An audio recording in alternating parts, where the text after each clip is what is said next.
6:10. We just left our committee meeting, so we apologize for being somewhat late on starting this meeting.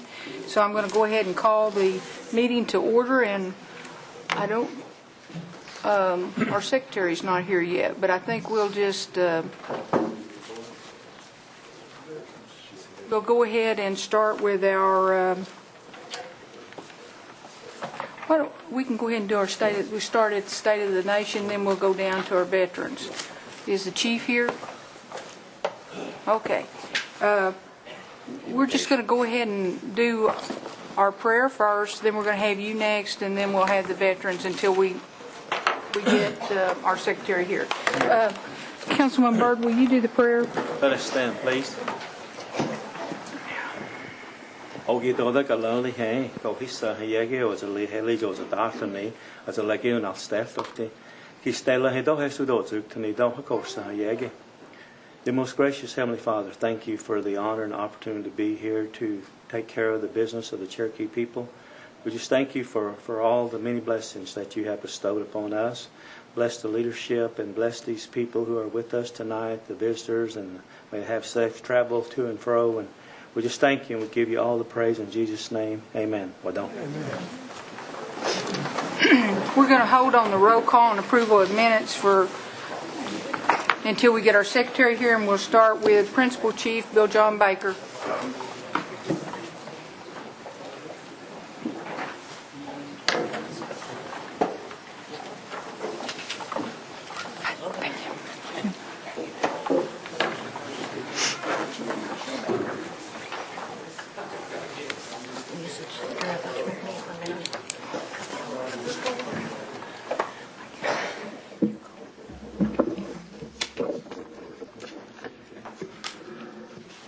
Welcome, everyone, to the February 11th Tribal Council meeting.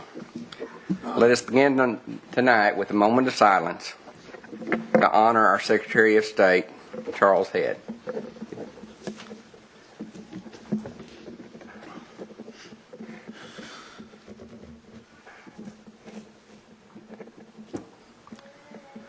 Charles was a Cherokee statesman, an ambassador for the Cherokee people and for all of Indian country. He was devoted to serving the Cherokee Nation and protecting our sovereign rights. Yes, he was an invaluable part of my administration, but more importantly, Charles was my friend and a friend to all of us in this room. He will be dearly missed. As a way to honor and celebrate Charles, we have named a new program, the task force, after him, the Charles L. Head One Fire Task Force. Has a mission to increase the services we provide to victims of domestic violence and those suffering from mental health issues for Cherokee citizens in our jurisdictional boundaries. I cannot think of a more appropriate and meaningful recognition for Charles. He was so passionate about protecting and serving the Cherokee people, especially those who need our help the most. The Cherokee Nation can set a national precedent in how Indian country assists our victims. From emergency health care to temporary, permanent housing, to abuse and addiction counseling, to education and job placement. The One Fire will be an all-encompassing one-stop shop for victims who need help and need help immediately and out of the chaotic and abusive situations. I'm happy to report that the Oklahoma Secondary Schools Activities Association closed its investigation into Sequoia High School athletics last week, choosing to issue no further sanctions against the school's athletic programs. This has been a long and difficult road, but I commend the Superintendent Leroy Qualls and Athletic Director Marcus Hendricks. They have been diligent in righting the wrongs of the previous administration. Wado to Leroy and Marcus. As an institution, Sequoia schools must and will abide by the rules of the OSSAA governing body. We have a new safety protocol at Sequoia schools. Cherokee marshals are running new drills to keep our students safe. We have also added new security locks and armed security guards to the campus, which will be part of a revised and beefed up school safety plan in the aftermath of the Newtown, Connecticut school incident. We must be ever vigilant in providing a safe and protective environment for our children and for our school faculty and staff. We owe it to our people. These are increased procedures coupled with rehearsed emergency plans will help make Sequoia schools stronger and safer. I'm proud the Cherokee Nation committed to raising salaries of more than 200 employees at our clinics in W.W. Hastings Hospital. This is a proactive move to retain our best healthcare providers and to recruit new ones. It's our doctors, our nurses, our pharmacists, dentists, and physician assistants, so that they may not look for careers in the big cities. With this pay adjustment, we took the first step in securing our talented healthcare team for the long term. The pay increase will have about a $5 million impact on us as a nation. And as Principal Chief, I am committed to providing quality health care services to our Cherokee citizens, and that starts with hiring and then retaining talented health care providers. It has been proven that Native American people respond better to their health care needs when they're in the hands of Native physicians, Native nurses, and other health care professionals who understand our culture and values. Last year, we instituted a new program called the Elders in Need.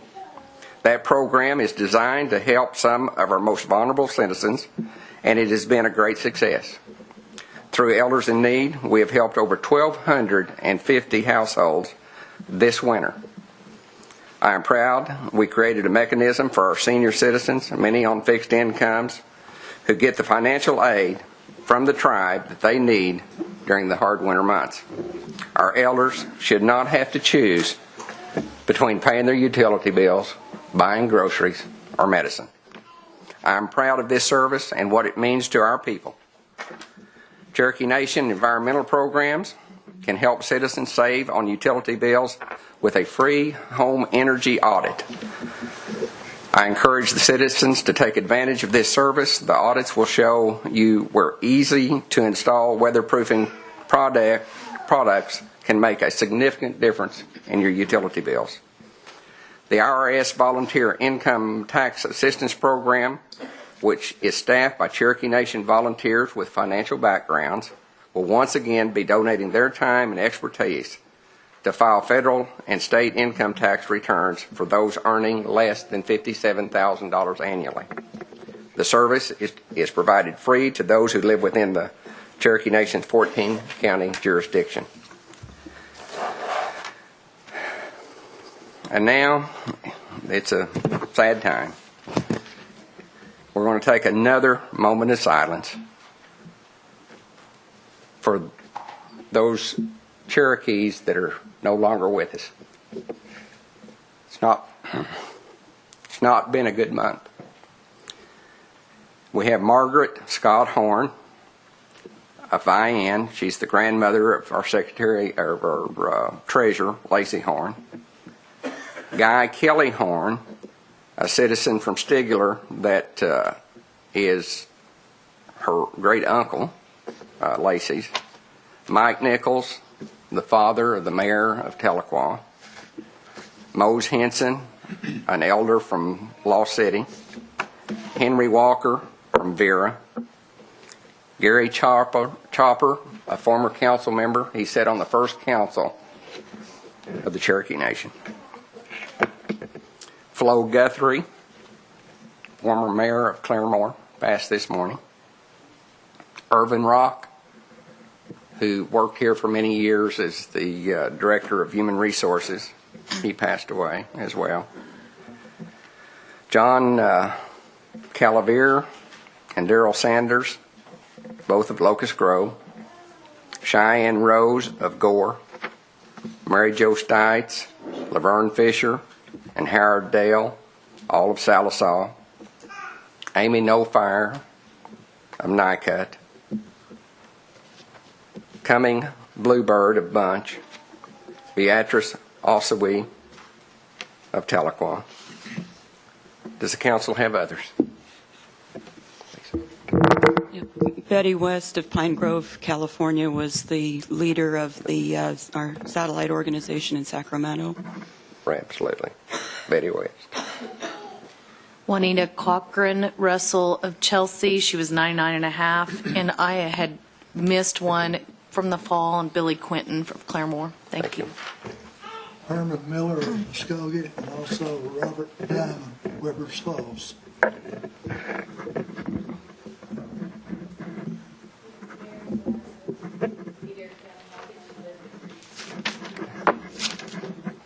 Dick. Eula Nicholson Coker of Nowata County. Henry Weaver, Washington County. Rosie Mouse of Twin Oaks, and Steve Davis of Little Kansas. Like I say, folks, it's been a rough month. If we could have a moment of silence for these souls.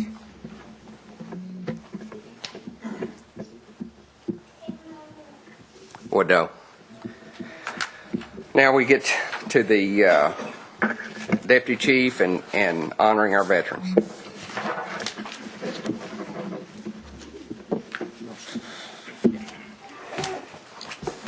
Tonight it's my pleasure to honor 3 of our Cherokee veterans. And I'd like to start out with Howard Holloway. Howard, would you come up, please?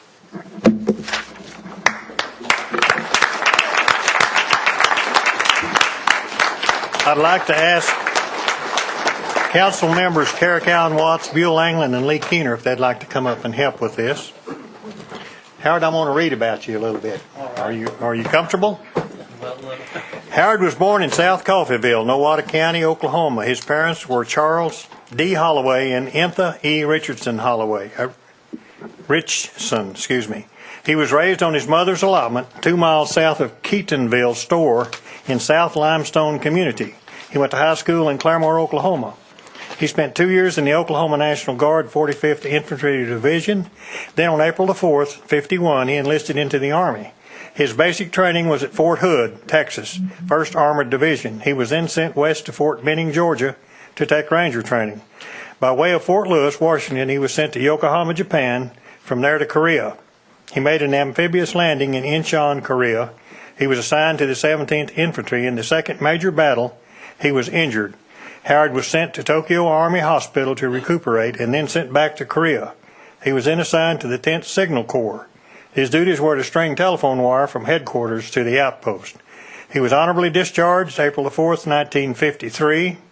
He earned the Purple Heart, Combat Infantry Badge, National Defense Medal, United Nations Service Medal, Korean Service Medal, and 2 Campaign Bronze Stars, and Army Commendation Medal.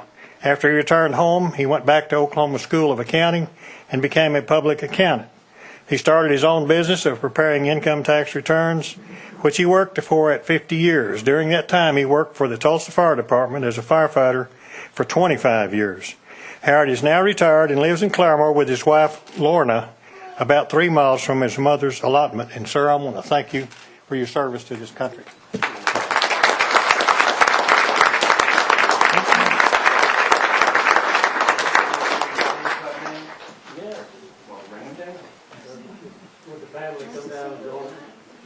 He's got to bring the whole cheerleading squad. Come on.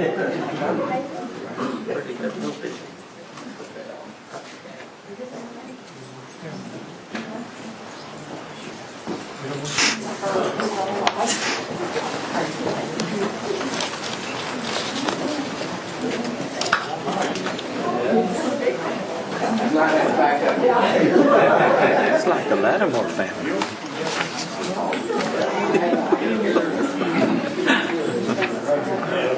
Another pork chop. Oh my, yeah. What a crew. Hey, that's good. That's good.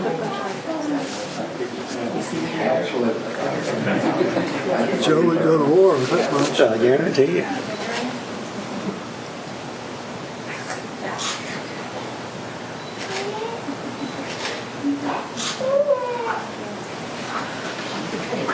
That's here at the wall, and in here, you'll build this out. Get back this, it's for breaking our war-year memorial. And this is the medal that you earned, it's not just given to you. Would you have anything you'd like to say? Well, I thank the Cherokee Nation for honoring me, and I'm looking forward to visiting the Veterans Center. Maybe. Won't be long now. Thank you.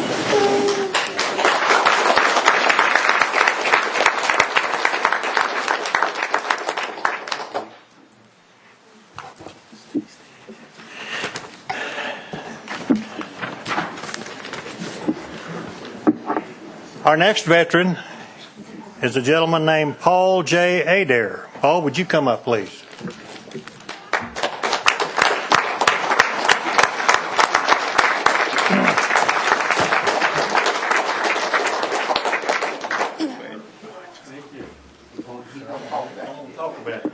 Okay. Paul Adair was born on August the 9th, 1937 in the Bell community, Adair County. His mother passed away when he was 4 years old, and he was raised by his grandmother, Lizzie Daugherty. Paul attended grade school at Delonaghy Grade School, Stillwell High School, but did not graduate from high school. He was in his last 3 months of his senior year when he enlisted into the U.S. Air Force. After retiring from the Air Force, he attended NSU for 3 years. He was in the Army National Guard from January the 31st, 1955 until March the 13th, 1956. Council members, I apologize. I should have brought you up earlier, so forgive me. And he was given an honorable discharge. On the same day he was discharged from the Army National Guard, he enlisted in the Air Force. He was sent to San Antonio, Texas for basic training. From there he went to Keesler Air Force Base in Biloxi, Mississippi, into the Airborne Electronic Navigation Equipment Repairman School. That's a long title, Paul. Which later became Avionics Technical School. By mid-August of '56, he was granted a 2-week leave.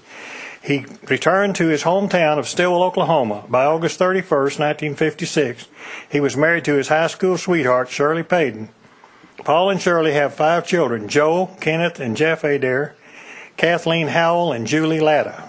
Paul graduated from the Airborne Electronic Navigation Repairman School in '57. He was sent to Ramstein Air Force Base in Germany.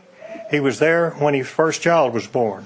18 months later, he returned to the United States, was sent to Carswell Air Force Base, Texas. In the spring of '60, he was sent to Albany, Georgia, where he stayed until the summer of '64, and was then transferred back to Carswell Air Force Base, Texas.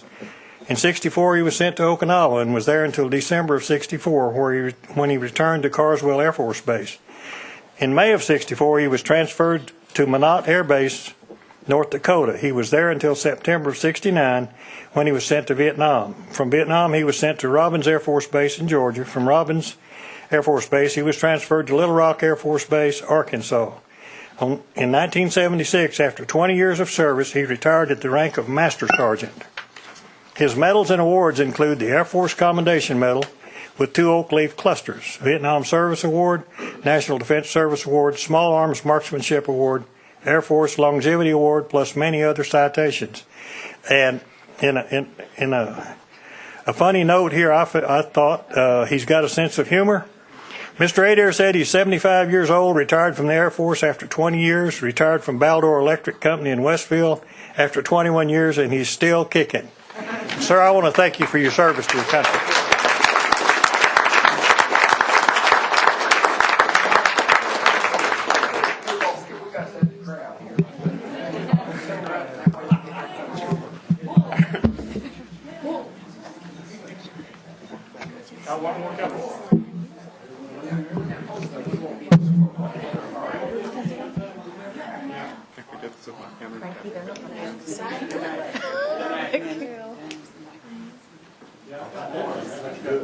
Thank you very much. What's that? He had a crowd. I believe there's a big one here. We got one more up there.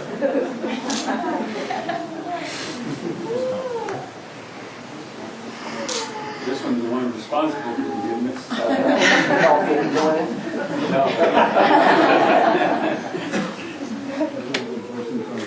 Brick and all this stuff. Your brick's in here. You just fill that out and we'll see it done. Okay. This is for your Well, wall. thank you. And, this is something that you've earned. It's not something we just give away freely. And, but you've got a fine looking family. Your wife said you had a good line. Would you like to say anything? I better keep them. Well, thank you for your service.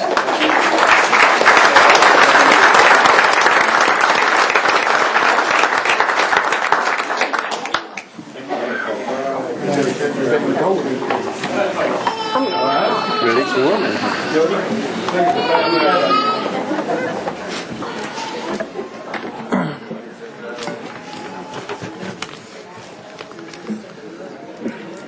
Man, they brought a crowd, didn't they? Both of them. Yes. Kurt, stay up here just a minute. Curtis, Stay up here. stay up here just a minute, would you?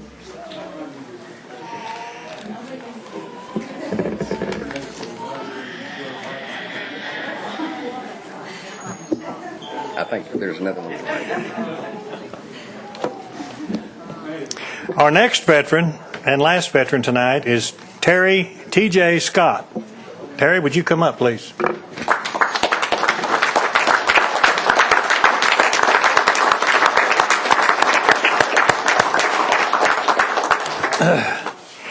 Terry was born in Cherokee County and raised in Stillwell, Oklahoma. He is the son of Charlie and Terry Scott. He graduated from Sequoia High School in 2006. In January 2008, TJ enlisted in the Air Force. He trained as a medical laboratory technician and was based at Dover Air Force Base, Delaware. While in the Air Force, TJ fought the war on terrorism and did a tour in Iraq from September of 2009 to March of 2010. When he got back, he was placed in the Air Force Base Honor Guard and did numerous funeral honors and retirement ceremonies for active duty and retired Air Force members. He received an honorable discharge in March of 2011. He is now working at W.W. Hastings as a phlebotomist, I believe that's the way that's pronounced, and attends ICTC Tahlequah and is pursuing a nursing career. Terry, I want to thank you, sir, for your service to this country.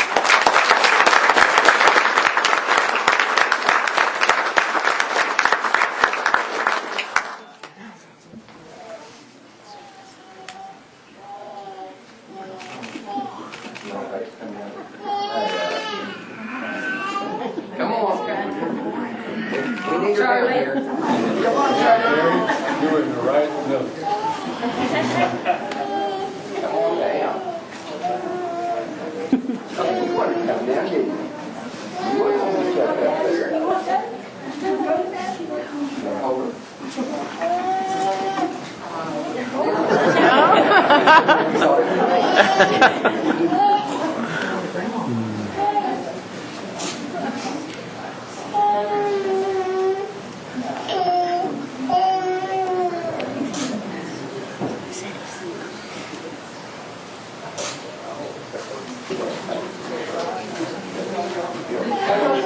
I've had most of these kids in school. Being your school teacher for any amount of time, can you believe all the people you've touched? Oh, I know it.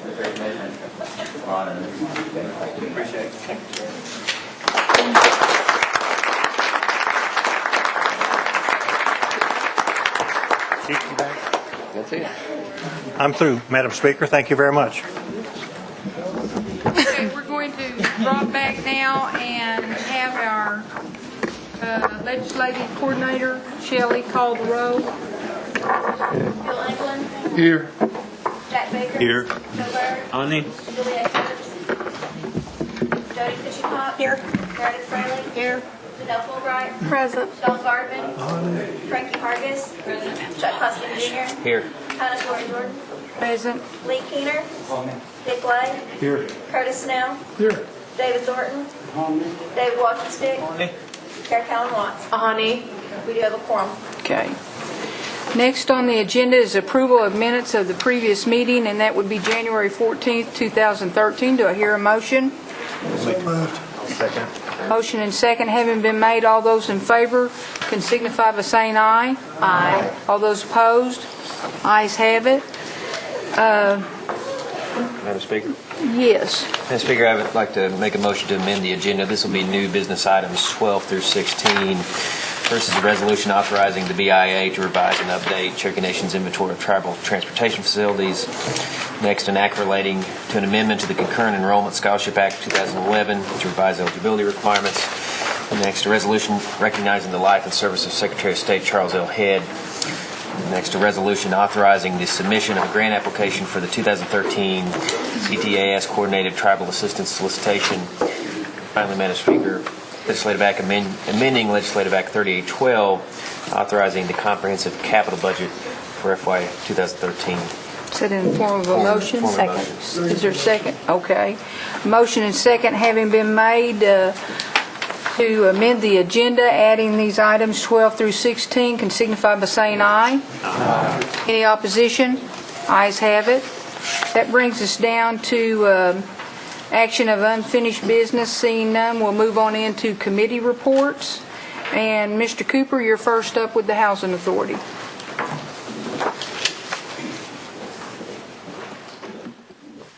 Madam Speaker, members of the council, good evening. I know it's been a long day for you, and it's going to be a long evening for you, so I'll try to keep my report very brief.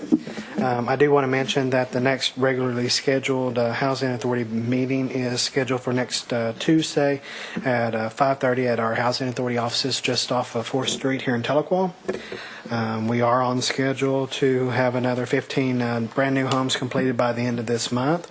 Those homes are located in Adair and Cherokee County. We are busy processing more and more files every day and doing site inspections, abstracting, and everything that goes along with that to get more and more sites ready to go. It hasn't been an easy task, but we have been working very diligently on it. The Housing Authority proudly assists over 6,000 families with some type of housing assistance within the Cherokee Nation. That includes rental assistance, college housing, home ownership programs, low-rent apartments, or the Community Shield insurance programs. And these are all families that most likely would not be able to get housing assistance otherwise. So we are very proud of that. That number doesn't include everything that those other departments, Commerce through the Mortgage Assistance Program or Community Services through Housing Rehab does in addition to those. So we help lots and lots of folks out there in each one of your communities, in each one of your areas with some type of housing assistance. I do also want to mention that we have 2,386 families that participate on our Community Shield insurance program that we offer. And that helps those low-income families with affordable homeowners insurance that would be very, very hard, if not impossible, for them to obtain otherwise. That does include my report for this evening. I did want to keep it brief, but if you have any questions, I'll be more than happy to answer those. Are there questions? Councilor Byrd? Just a comment. Gary, would you clarify, you said we built 18 houses? Earlier in committee meeting, you talked about we had like 90 that was being processed. Would you clarify that? We have, and I didn't bring my report from earlier. We have 15 that we are working on finishing up right now. That's in the construction phase. That's in addition to the ones that we've already completed. So this is the second group. I believe the original, I think there's been two groups previously. One was seven in Fort Gibson, another 8 or 7 and 1, I believe. So I think that's 15 in the first group, 15 in the second group that we're working on finishing now. So that would be 30 plus the model homes that we've done, and then we're working on. We are working on really close on about 90 some houses, and we have another 200, around between 180 and 200 sites that we have been out to, done land inspections on, things of that nature, to get the process flowing. But that is also that we have made an attempt to go out, and there's lots of times that we go out I know that there was one site the other day. Folks say, "Oh, I have rural water. It's right there at the road." And there is a water line that runs right there at the road, and it is rural water, but you can't get on that rural water because the rural water district is already maxed out. So those are some of the things that we run into when we're processing those sites. Okay. Thank you, Madam Chair. Any other comments or questions? Thank you, Mr. Cooper. Next up on monthly reports is Sean Slayton, CEO of Cherokee Nation Businesses. Good evening. It's my pleasure to represent our employees before you tonight.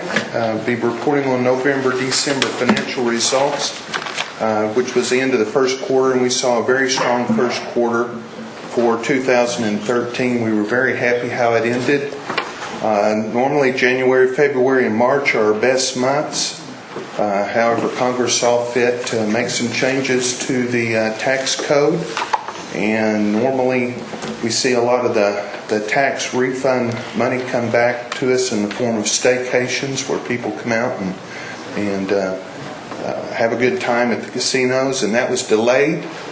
January was a little softer than what we thought it would be, but we've seen February take off very, very strong. So we feel like it was just a little timing issue there with what normally happens. In addition to our normal net income that's provided a dividend to the nation, we collected $274,000 and remitted that to the Tax Commission. Our expansion projects, we're finishing up at Catoosa. I think we've got 2 floors left to go. We made some changes to some of the handicap bathrooms to make them a little more accessible to those individuals. And I know that we're now currently renting rooms 4 through, I believe, 8 or 9. So good results from that. Had very favorable comments from the people that have stayed in the new tower. I'd like to announce that our Cherokee Nation Cultural Tourism is offering grants for its education tour program. Provides students with an exclusive look at the Cherokee Nation's rich history and culture. The applications are available online at CherokeeTourism.ok.com through March 15th, or until all the available field trips have been booked up. Hated to see everybody leave because there were a lot of guys in here, and this next announcement is for them. If there are any guys left in here that don't have a good Valentine's Day gift picked out, hint, it's Thursday, Todd. The Cherokee Nation Gift Shop is introducing a ladies' Cherokee syllabary watch to its product line just in time for you. The new watch uses the written Cherokee language as its face and is a shining expression of the tribe's culture. The watch has a silver body and band with a silver dial featuring the Cherokee Nation logo and the 7-pointed star underneath the watch handles. Around the dial are syllabary markers in the written Cherokee language representing the numbers, and it sells for the low price, Todd, of $85 and is available at the gift shop in Tahlequah, the Cherokee Art Gallery at Hard Rock, and online at CherokeeGiftShop.com. So we encourage everybody to get their watches before Thursday, yes, and before they're gone. We're very proud of our employees. We have great people, and I sent a little note out to everybody last week, this week, that says we are who we are because of them, and in that instance it was you. Well, we're not the only ones that think so. The Oklahoma Hotel and Lodge Association recently announced the winners of their annual Stars of the Industry. We had one winner, Senior Convention Services Specialist Linda Wall was named Outstanding Employee of the Year for large property. She's been with C&E since 2010. We had 2 others that were nominated. Ashley Borders for Outstanding Food and Beverage Employee, and sous chef Jason Barr as Outstanding Food and Beverage Manager. This program is designed to honor Oklahoma's outstanding hospitality professionals for their service and commitment to guest services and hospitality industry. And we're very proud of their accomplishments and their efforts. And like I say, we've got them at all of our properties. These 3 were from the Hard Rock, but all 8 of our properties we have great people. Our employees volunteered for the Junior Achievement Workshop at Kenwood Schools. More than 120 students at the schools participated in the Cherokee Nation's Foundation Financial Literacy Workshop on Thursday. And that is a great cause, and we were happy that our employees supported that. As everybody probably knows, we're the presenting sponsor for the 2013 Bassmaster Classic. We're also sponsoring Jason Christie, a Cherokee Nation citizen from Park Hill, who's competing in the upcoming Bassmaster Classic, and in some circles is the favorite to win it. That's the Super Bowl of fishing. It's a big impact to the 14-county region. There'll be a lot of people come through. It'll be an economic boost and boon, not only to Tulsa, where the weigh-in is at the BOK, but also to the communities where these people will be visiting. We're happy to be a part of that and to make that happen. We'll also, during the week, be holding several events at the Hard Rock in support of that, several of the dinners and black tie events, and then also 2 concerts. So that'll be a fun weekend. That's 21st, 22nd, 23rd, I believe.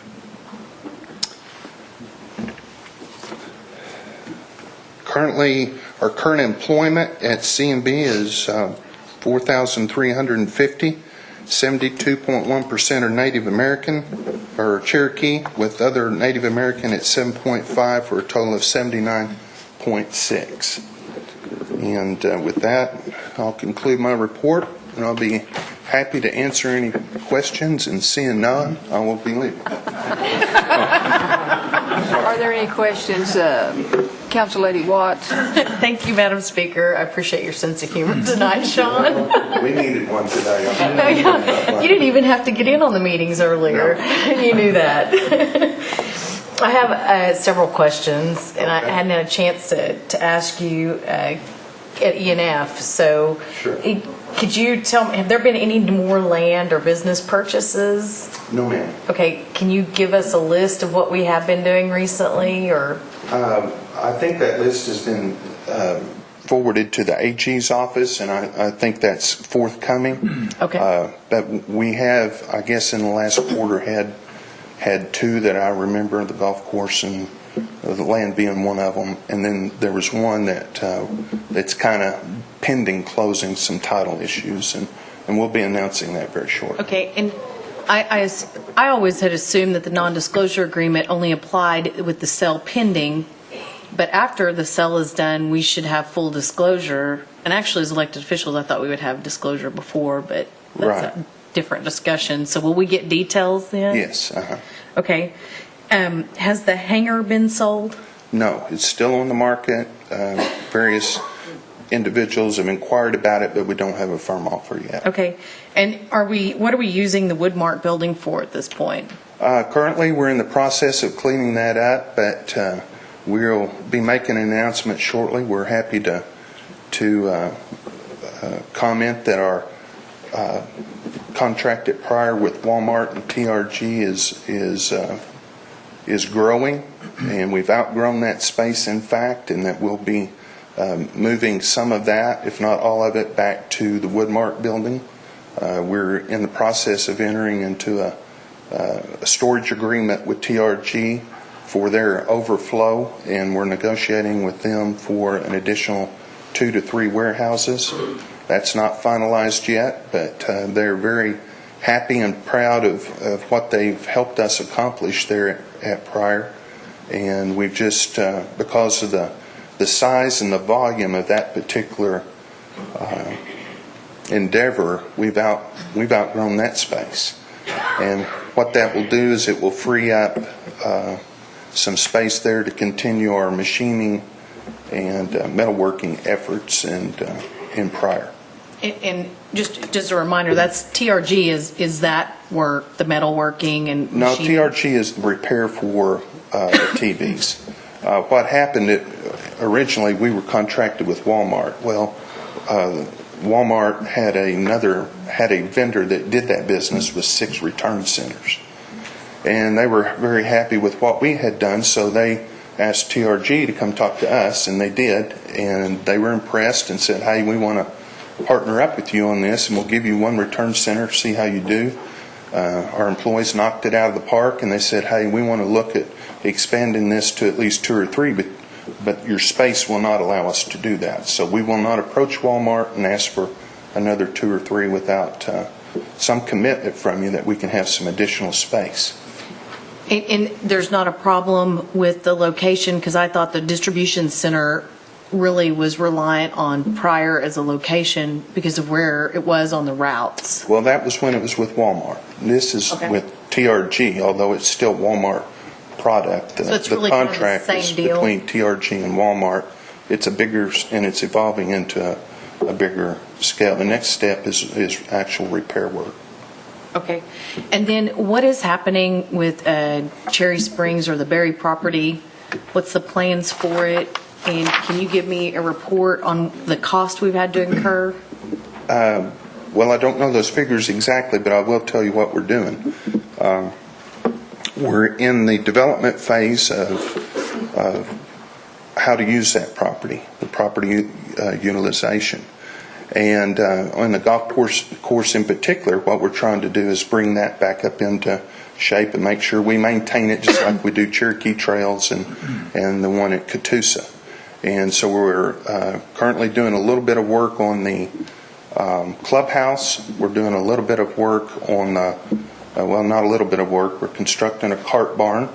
We're converting the gas guzzling golf carts that were there into energy efficient green electric golf carts. And so for that, we're constructing a cart barn for that'll house them and charge them. Beyond that, we're looking at the course. We're going to add some irrigation to that so that we can keep the fairways and the greens in good shape and do some minor alternate greens or tee boxes, but we're not looking at doing anything major there in the near future. Thank you very much. Appreciate your time. Thank you, Madam Absolutely. Speaker. Other questions on this side? Councilman Byrd? Yes, a couple of questions, Sean. The feasibility study on the 1,100 acres, the status of it. And second, Councilor Thornton, myself, and the AG, Gary Cooper, attended a commerce meeting at the Intertribal. And one of the really interesting discussions there was converting natural gas to our vehicles. And they talked about it had to have like a minimum of 600 for this to justify from a financial standpoint. Have we had anybody look into a project such as this? Well, we provide CNG at Outpost 1 for any cars that are currently connected to that, and we have worked with Tom Elkins and the nation to get the grant to put that in. We haven't had a large demand for that here in Tahlequah yet, but it is starting to grow.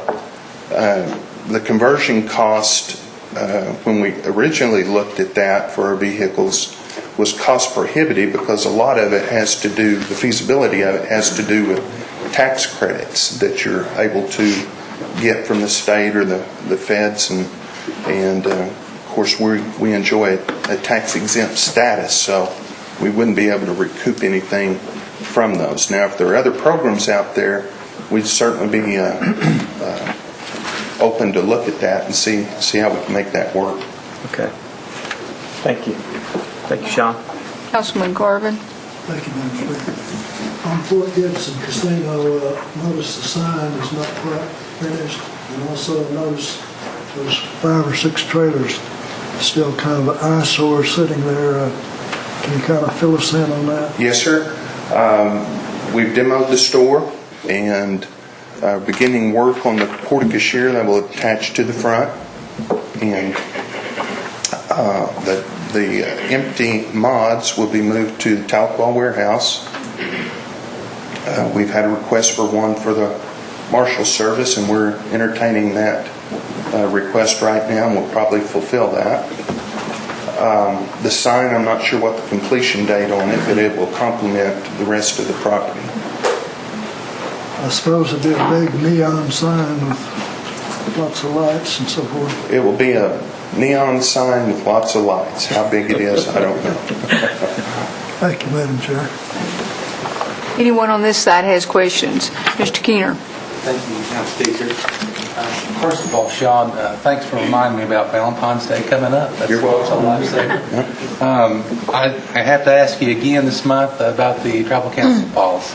We've got that completed on our end, and just been one of those things where I haven't had a chance to sit down with the speaker and do that. But I assure you that's on everybody's radar. So maybe between now and the next meeting?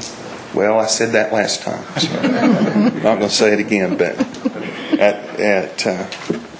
when convenient, we'll get that addressed. Okay. And I wanted to thank the Siloam employees for volunteering at Kenwood, and Kimberly Gilliland and her crew, and I think it was a real good day. Well, I appreciate that, and I'll convey that to them. We have a lot of good people with a lot big hearts, and we see it every day somewhere. Thank you, Sean. Thank you, Madam Speaker. Councilman Thornton? Yes. Sean, it looks like it's question time again. Okay. But I don't really have that many questions. It's just a few statements, Sure. Sean. And what Mr. Byrd and I, Council Byrd and I, listened to there about the commerce situation, about the gas situation of changing over to natural gas. Yes, sir. My idea right now is probably take 25 vehicles or 10 vehicles, change them over, see what they do, see what type of savings you get, what type of maintenance you have to call on them. Because they was talking about the maintenance on these vehicles, as far as the motors are very small. Right. And they run awful clean. And I would like for you to think about that or present it. Sure.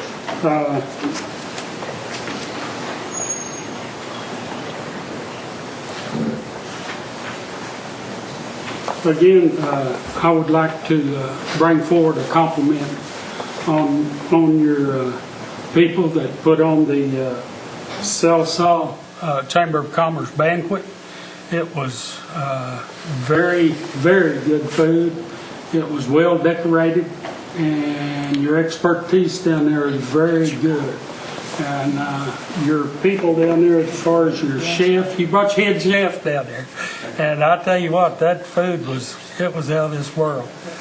But anyway, Sean, I always have to compliment you on the job that you've done in the past. I know when you started in 1997 and up to now, in these last months, you've taken over the head realm of this organization at CNB, and you did a tremendous job in my viewpoint. And I wanted to express that and make sure that you knew that just asking the normal questions about blue ribbon downs and other things are, enter into that. But I thank you very much. Well, I appreciate that. And again, I put it back on our people. I work for and with a lot of good people that make it happen.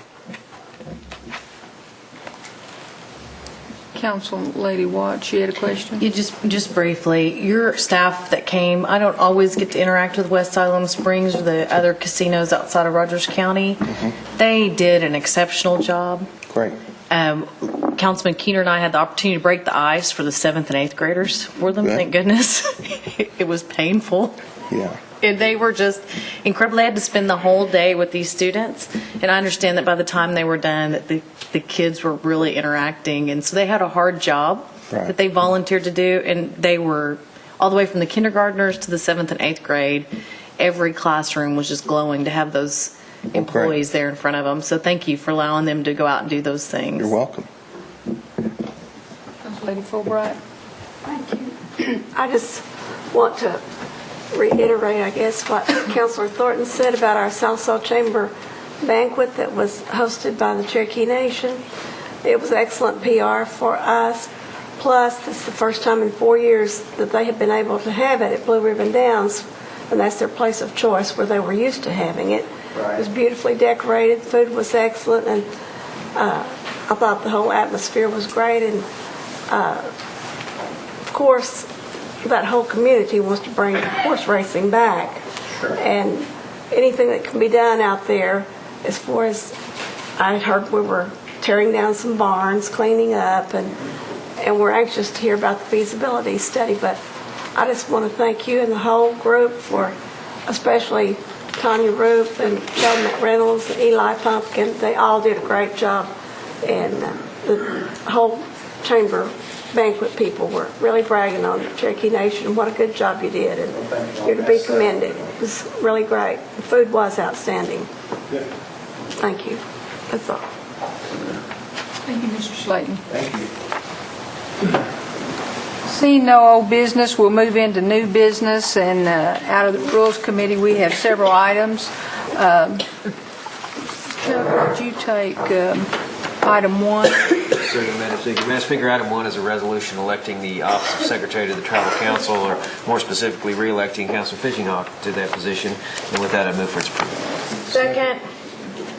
We have a motion and second. Discussion or comments? Questions? Okay. That is a resolution. All those in favor can signify by saying aye. Aye. All those opposed, nay. Ayes have it. Oh, I'm sorry. Abstain. Okay, we have one abstention. Julia? Okay. The ayes have it, and you will return as our secretary for the coming year. Okay, the second item is, Mr. Garvin, would you care to take that? That's the nomination of Stacy Leeds.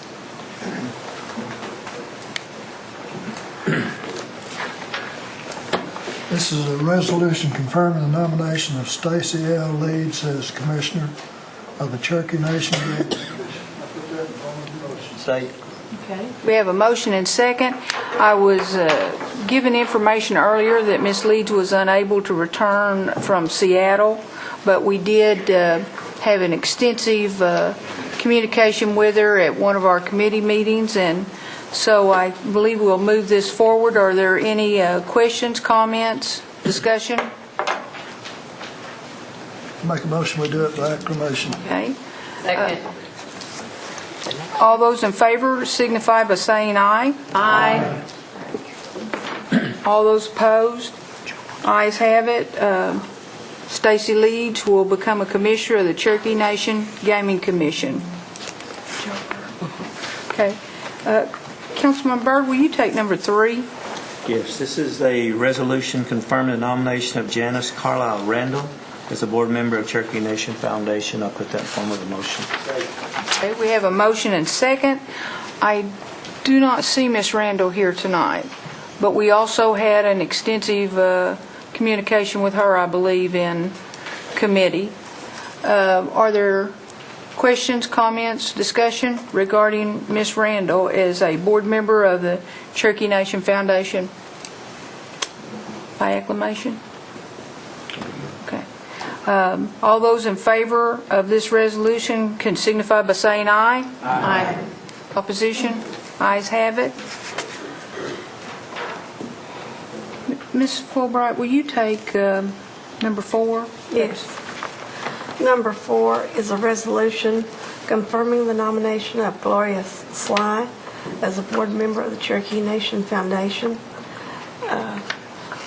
She will do a wonderful job. I've known Dr. Sly a long time. And we have a motion and second, and Ms. Sly is here and available if there are questions or comments.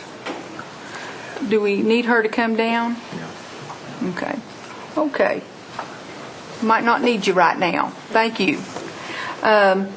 Being no questions, we'll go ahead and all those in favor of this resolution for the nomination of Gloria Sly as board member of Cherokee Nation Foundation can signify by saying aye. Aye. Any opposition?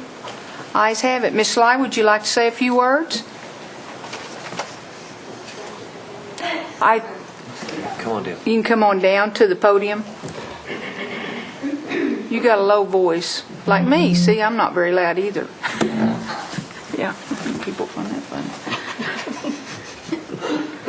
I just want to say that I'm very happy to be confirmed to this position. I want to serve the Cherokee people with the best of my ability. And so thank you for having the confidence in me to approve me for this. Thank you very much.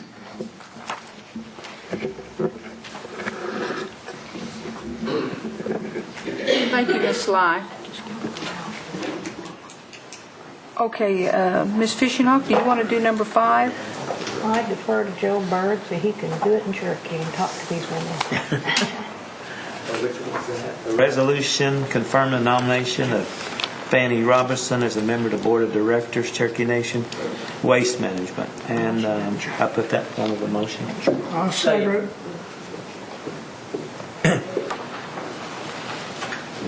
Wait till we get the vote. And Ms. Robinson is here. Do we have questions? Okay. Ms. Robinson, would you care to step down to the podium, please?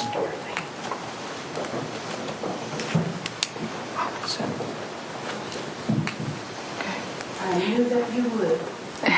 Yes. Well, last time we didn't get the question you asked why. So maybe because we didn't want to debate you. There you go. But at the same time, stick it, they won't, eh?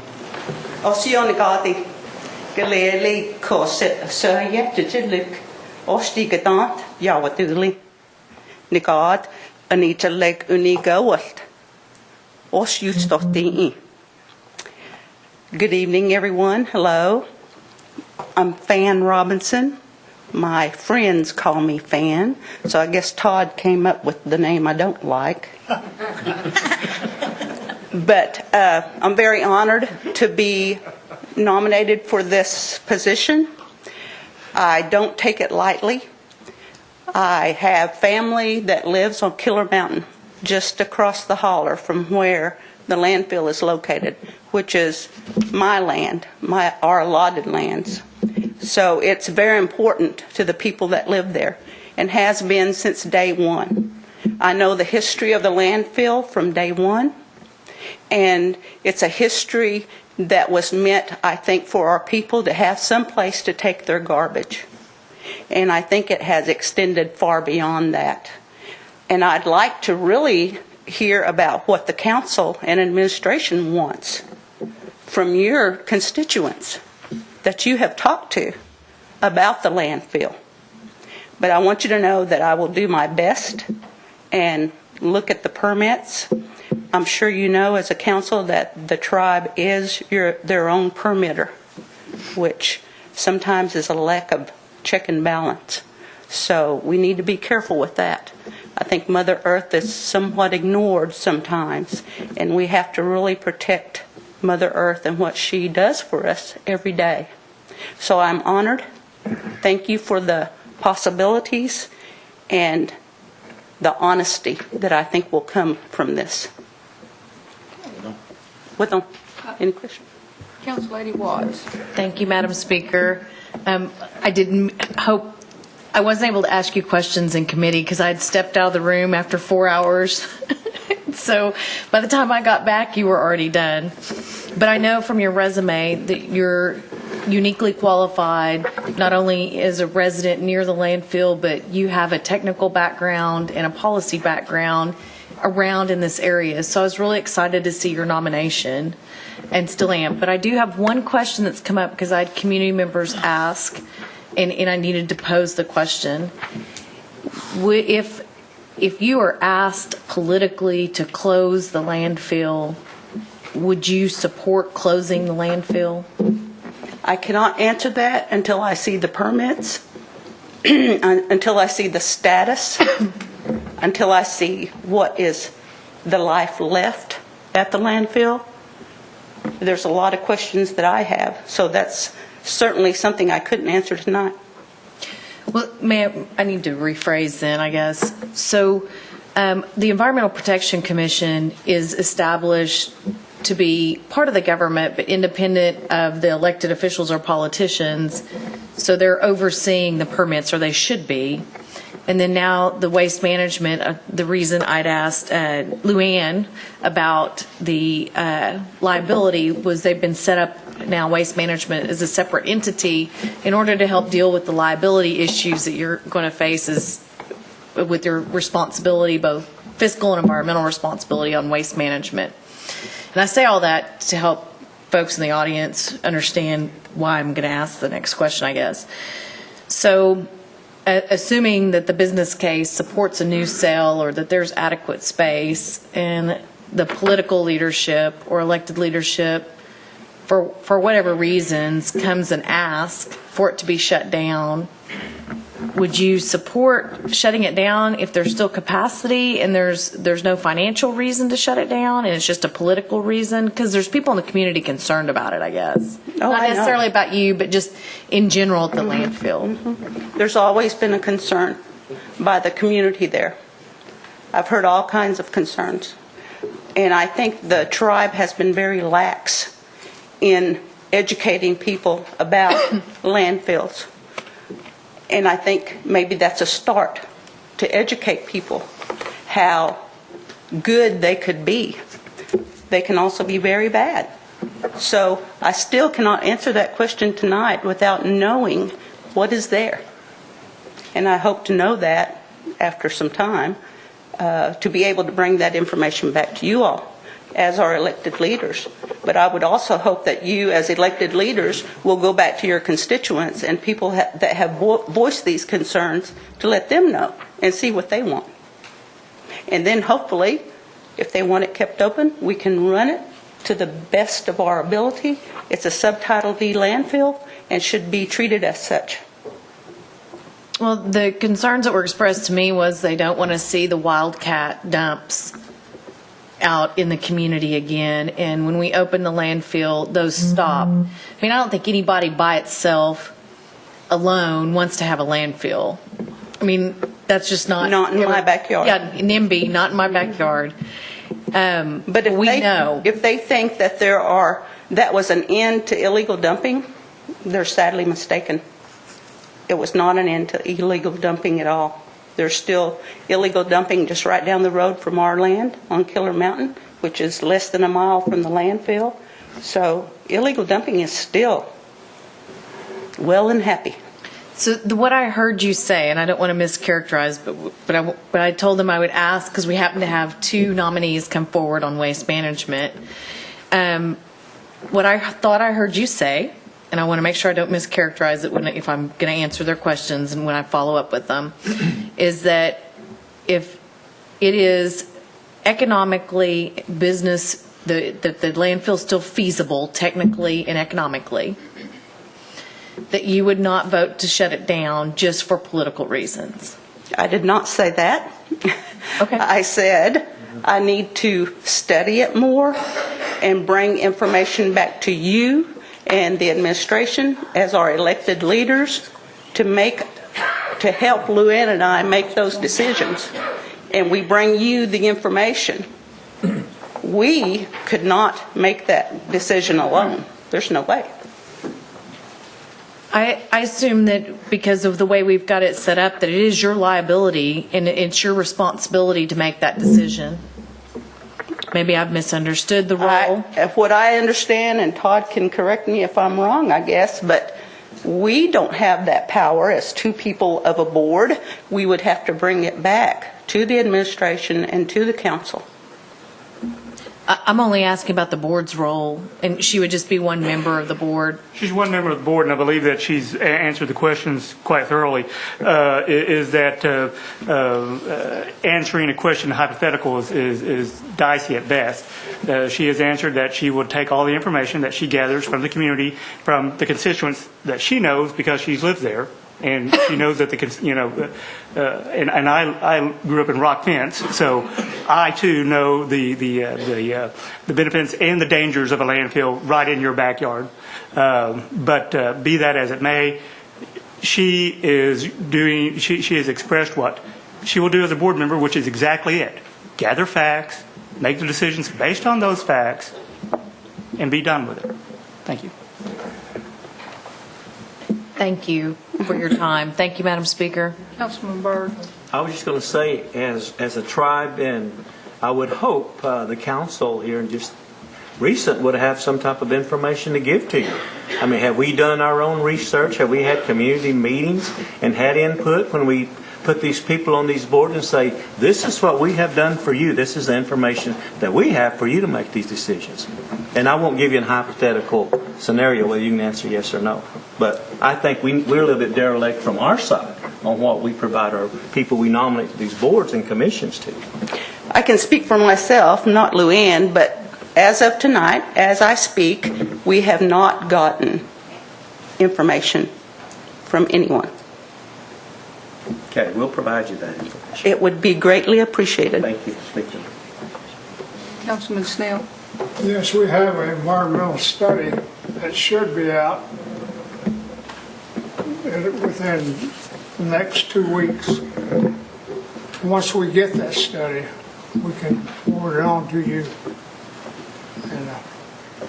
And Tom Elkins, our environmental expert, he will have a study completed. He has bits and pieces now, but he wants a full study before he presents it.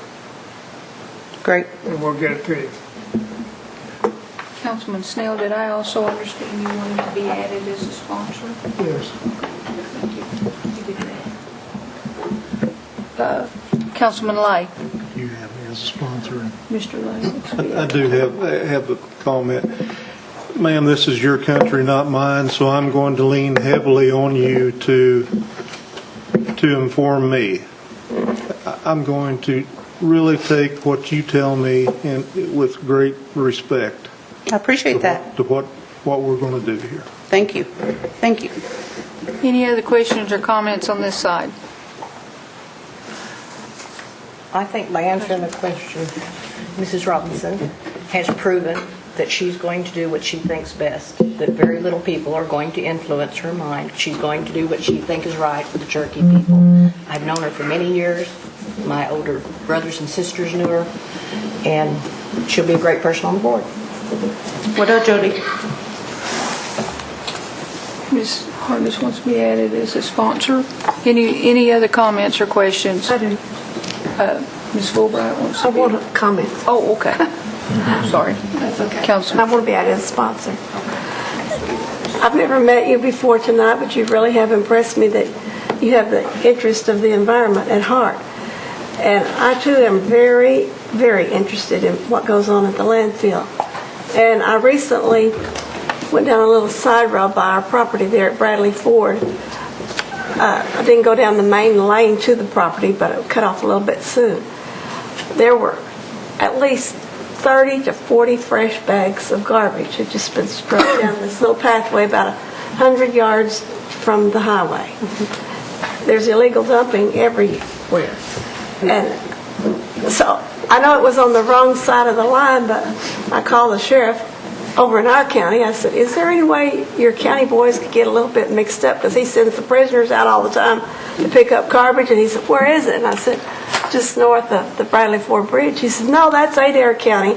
I said, I don't have any connections with that sheriff, but if we've got a program over in Sequoia County, he takes the inmates out with a trustee, and they pick up a lot of stuff. And I could have easily gotten them picked up if it'd been over on our side of the line, but I guess I'll have to contact Councilor Fishenhawk for her connections to get picked up. But it's when I first got on the council 5 years ago, and that was our first thing, to go on the tour bus to go to the landfill, I was astonished. It looked like the Grand Canyon with 500 buzzards, and you need a clothespin for your nose. I'd never seen such a sight. Nothing was covered. I went back later, and it was much better. There'd been a lot done. And then we made a trip to California to look at a landfill that was so beautiful. And it was just a big green grassy mountain, and they were using it and turning it into fuel. There's so many things we could do, but I'm glad you're on the board, and it does need to be looked at. And it is a real concern for all of us that swim at Bradley Ford, because it's quite toxic. That's all I can say. There's just white foam running everywhere at certain times, and there's overflow, and there's a lot needs to be done. And I am concerned about it. So Welcome aboard. Thank you. Okay. Mr. Thornton. Yes, I'll just have a couple of comments. I want to commend you and your colleague over here for taking on this job. At one time, we gave this job C and B, and it was a hot potato.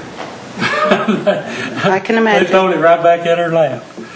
But I know that in the past, in the years that I've served, we've always been interested in who's dumping in there.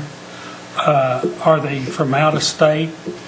I've heard and know that there's been a few dump around from different states. And also, my people are interested, are there any hospital waste dumping in there? And I'd appreciate it if you two would check on that and maybe keep us up to par on that. Will do. Thank you very much, ma'am. Okay. This is a resolution.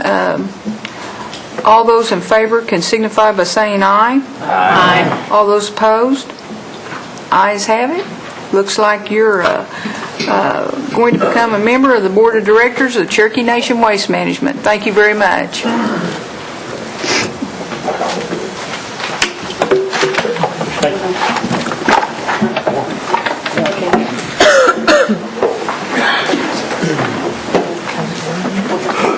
Big job. Yeah.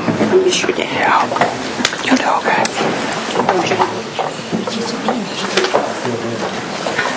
okay. I'm glad.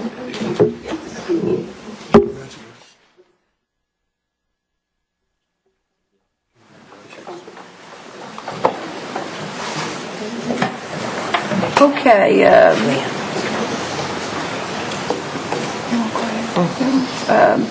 Council Lady Fishinghawk, do you want to take the next one?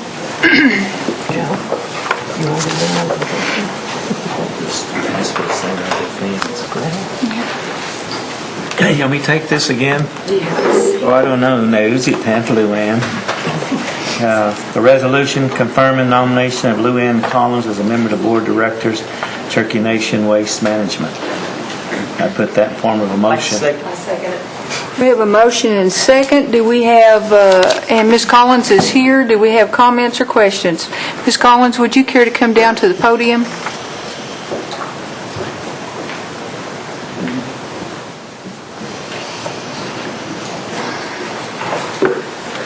Bill didn't want to move, did he, Luann? I seen him point her the other way. Council Lady Watts. My name is Luann Collins, and hopefully Fan and I will do a good job, or we'll try. Everything's new for me. I think we have a question, Ms. Watts. Thank you, Madam Speaker. Luann, hello again. And I got the chance to actually ask you questions in committee. So my only question would be the new question, the same, is whether or not, if it was just political pressure was the issue, would you vote to close the landfill?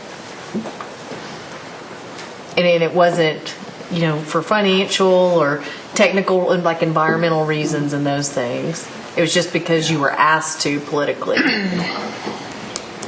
Well, I guess if I was asked to, I would, but I'd have to consider it and get more information. So you would, okay, you would at least ask questions and stuff and try to dig for more. Mm-hmm. Well, I appreciate your candor. Thank you. And thank you for being here tonight. Thank you. I have mixed feelings about telling you congratulations. So thank you, Luann. Thank you, Madam Speaker. Are there other questions or comments? That was good, Luann. Well done. Okay, we have some people that want to be added as sponsors. Mr. Lay, Mr. Thornton, Mr. Snell, Mr. Byrd. Anybody else? And I may want to go back and redo. I thought I was already a sponsor on the previous one, but I don't have my name down. So is that possible for me to? By consensus? Yes. By consensus, can I be added as a sponsor on the previous one? I thought I already was. Okay. Anybody else want to be a sponsor Janelle? Okay. This is a resolution. All those in favor can signify by saying aye. Aye. All those opposed? Ms. Collins, you're now well, as soon as you're sworn in, a member of the Board of Directors of Cherokee Nation Waste Management. Now then I get to go to the landfill and dump free. No. We look forward to good work from both of you all.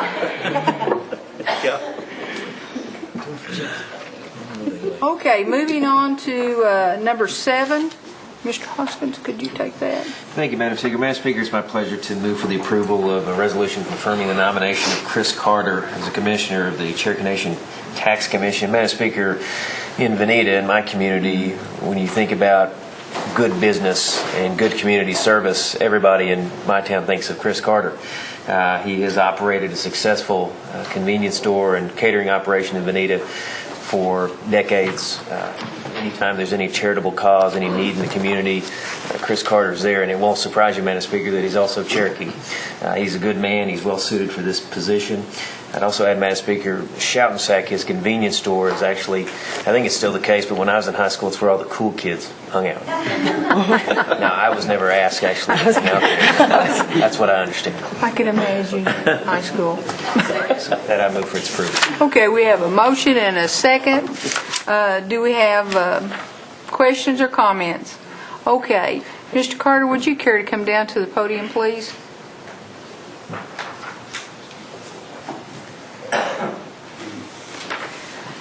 Council Lady Watts. Thank you, Madam Speaker. Mr. Carter, thanks again for appearing in front of us. Well, I hate to hear that. I'll wait a little bit before I come visit your store and all this food that Hoskin keeps talking about. So I didn't know if you needed to add anything concerning gaming and liquor and smoke shops, or if you needed to change anything after you'd had some time to think about it. And maybe you just want to let your response at committee stand. Well, probably That's fine. what I said last time, probably said. Thank you very much for your time this evening, and I hope you get well soon, because I had that and it's not good. So, thank you, Madam Speaker. Any other questions or comments? Okay. Frankie would like to be added as a sponsor. You're not. Jody would like to be added. Who else would like to be added? Meredith? Janelle? Mr. Garvin? Mr. Lay? Curtis? Who else? Anybody else? Okay, if there are no other questions, this is a resolution. All those in favor can signify by saying aye. Aye. All those opposed? Ayes have it. Mr. Carter, you'll, once you're sworn in, become a member of the Cherokee Nation Tax Commission. Thank you. Maybe give you a couple of days until you get your voice back. Okay. Councilman Lay, do you want to take number 8? A legislative act amending the Cherokee Nation Limited Mixed Beverages Sales Act as amended by Legislative Act 0904 and 1308. Move for its approval. Okay, is there a second? We have a motion and a second. By acclamation. Okay. This is an act, but by acclamation. All those in, are there any other questions or comments? All those in favor can signify by saying aye. Aye. Opposed? Ayes have it. Moving to number 9. Mr. Hoskins, I'm going to have you take that too. What's the number? Madam Speaker, item number 9 is an act relating to the amendment of the Cherokee Nation Tribal Notaries Code, and this updates our existing law that authorizes the nation to license notaries. With that, I move for its approval. Is there a second? I have a motion and second. Questions or comments? Council Lady Watts. Thank you. And just to clarify, so if a ballot is falsified or in terms of the notary being misused, that penalty is only $50? Is that correct?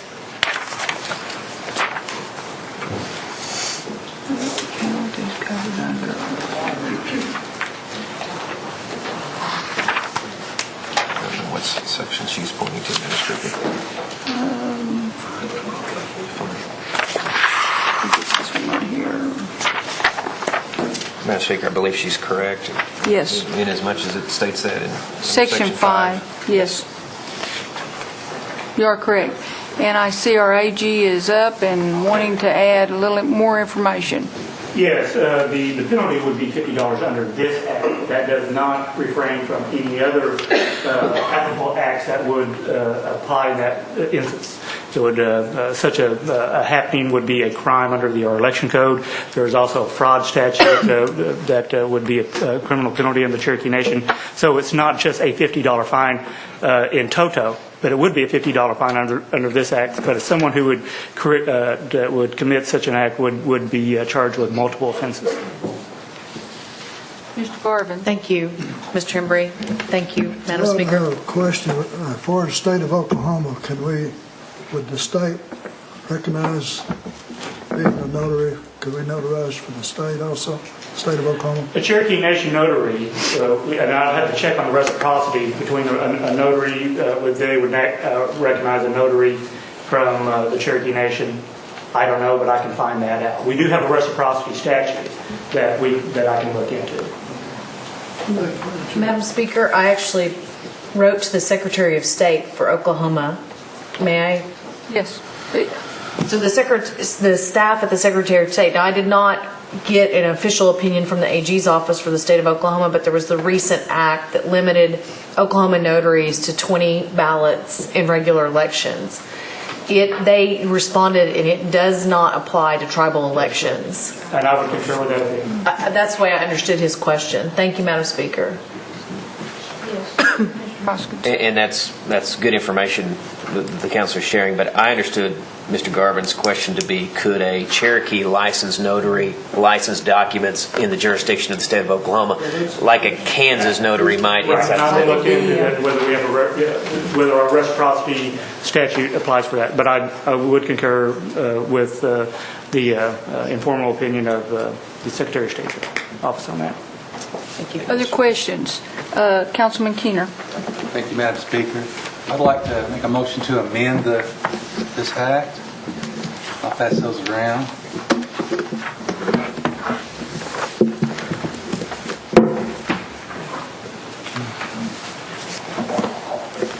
This be 11D.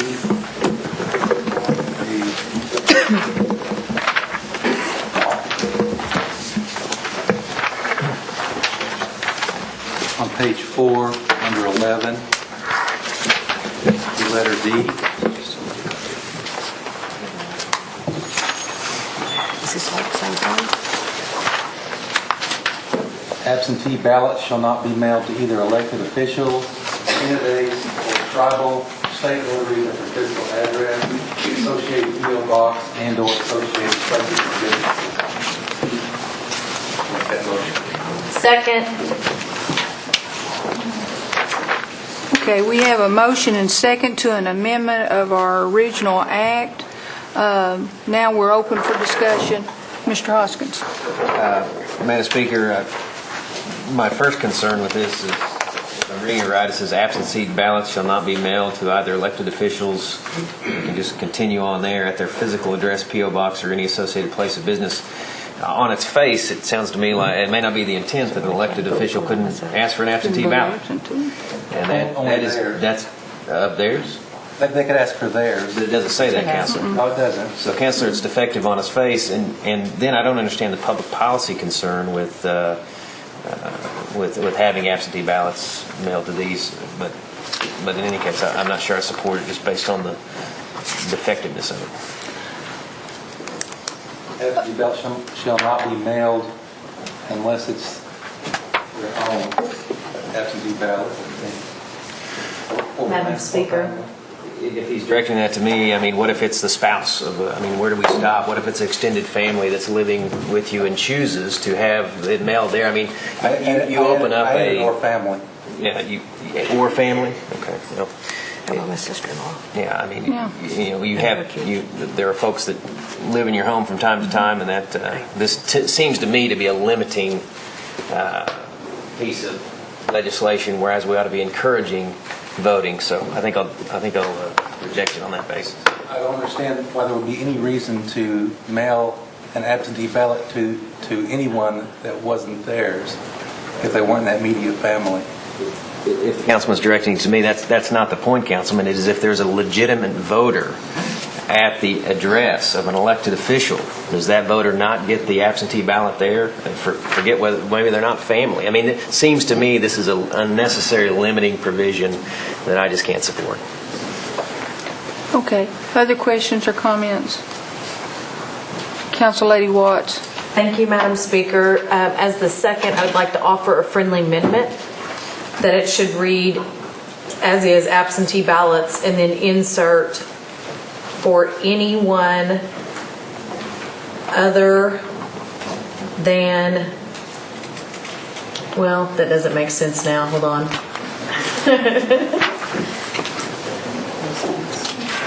For anyone other than the residents, thank you.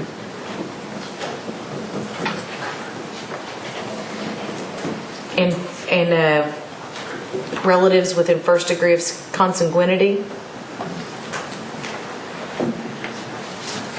Should be except or anyone domiciled at that address. Okay, for anyone other than the residents shall not be, and then it would continue back to the original as presented. Thank you. Thank you, Madam Speaker. Do you accept that? Yes. Okay. Okay. Councilor Hoskins. And just briefly, Madam Speaker, this is an act that deals with the authorization or the licensing of Cherokee Nation notaries. We already have an election code that deals with ballots. So I suppose if someone wanted to escape this new hindrance on voting, they would use an Oklahoma licensed notary.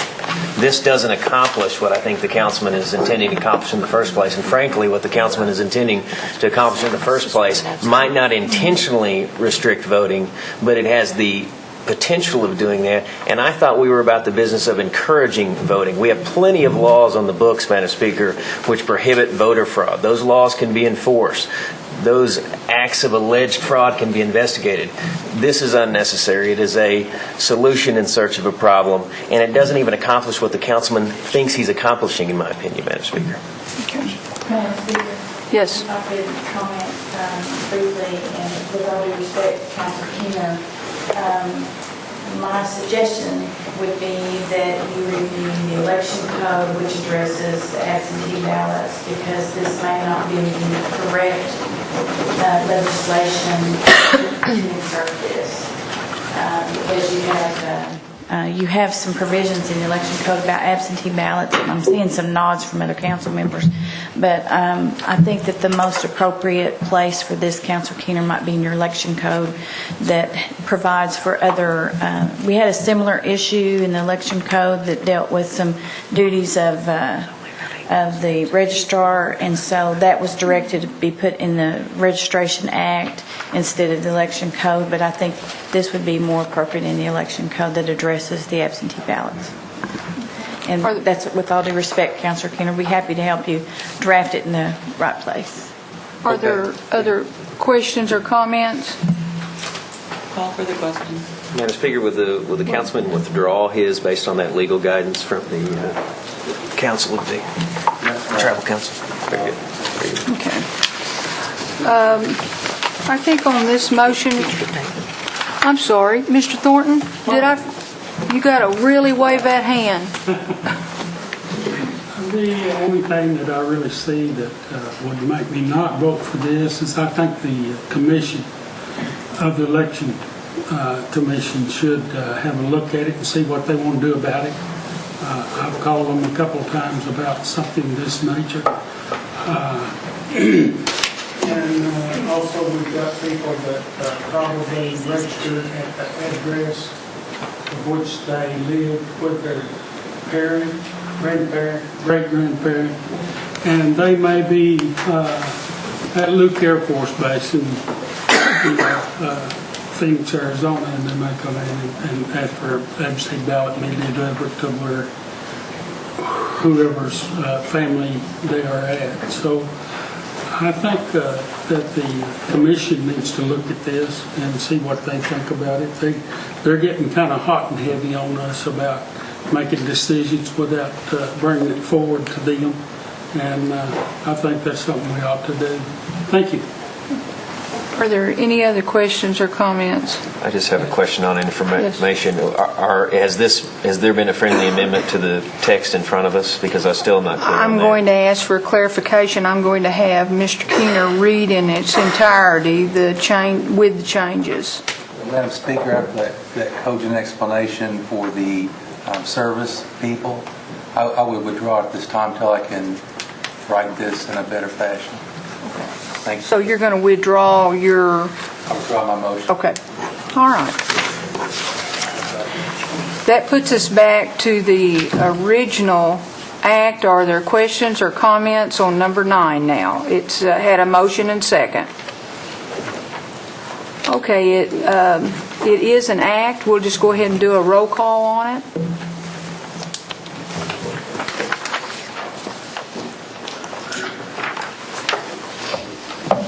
Meredith Fraley? Yes. Janelle Fulbright? Yes. Tom Garvin? Yes. Frankie Hargis? Chuck Hoskin Jr.? Yes. Tina Gloria Jordan? Yes. Lee Keener? Yes. Dick Lay? Yes. Curtis Snell? Yes. David Thornton? Yes. David Walkenstick? Yes. Eric Allen Watts? Yes. Bill Anklin? Yes. Jack Baker? Yes. Joe Byrd? Yes. Julia Coates? Yes. Jody Fishing Hawk? Yes. We have 17 yes and 0 no. Okay, the act does pass. Next on our agenda, Mr. Thornton, would you take number 10? Right here.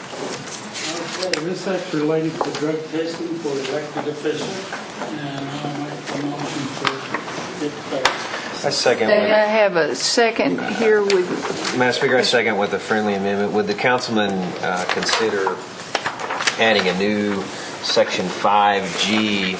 And the text has been passed out, I think, to councilors, but I'll read it. Anyone with a life-threatening, potentially terminal illness is exempt from drug testing due to the number of medications that are required for treatment, survival, and extension of life, which also includes experimental drugs and treatment.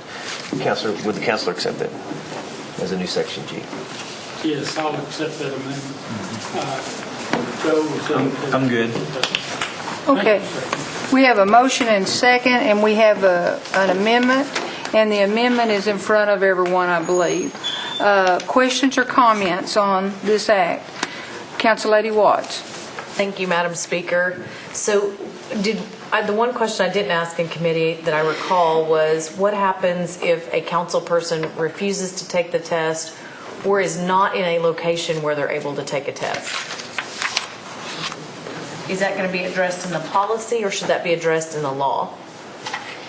It will be addressed in the policy, and I'm sure that it's going to take a while to set all the rules and regulations and policies for this act. So I think we need to probably appoint a committee to talk about this. It may be talked about for years, but it may just be talked about for a year or two. So I think it's a good act. I think it's only accountability for us, accountability for our employees. When I was park superintendent at the state of Oklahoma at Tim Keller State Park, I never took a drug test. No employees of the state take drug tests.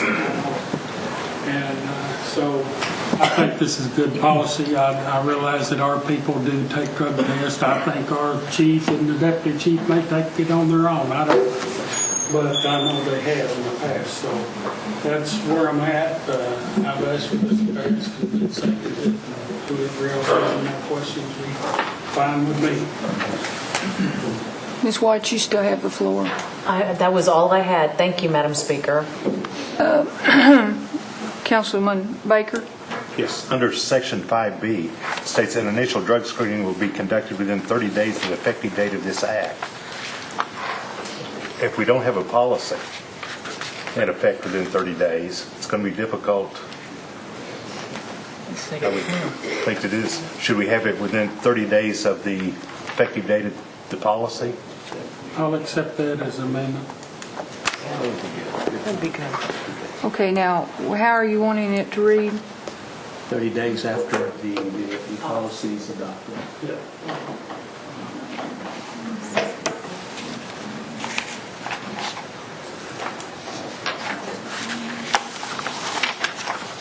And you accepted that, Thornton? Mr. Thornton? Yes. Okay. And you were the second? Okay. So we now have act with one amendment. Councilman Byrd. Just for the audience, we have had this on the agenda in rules for several months.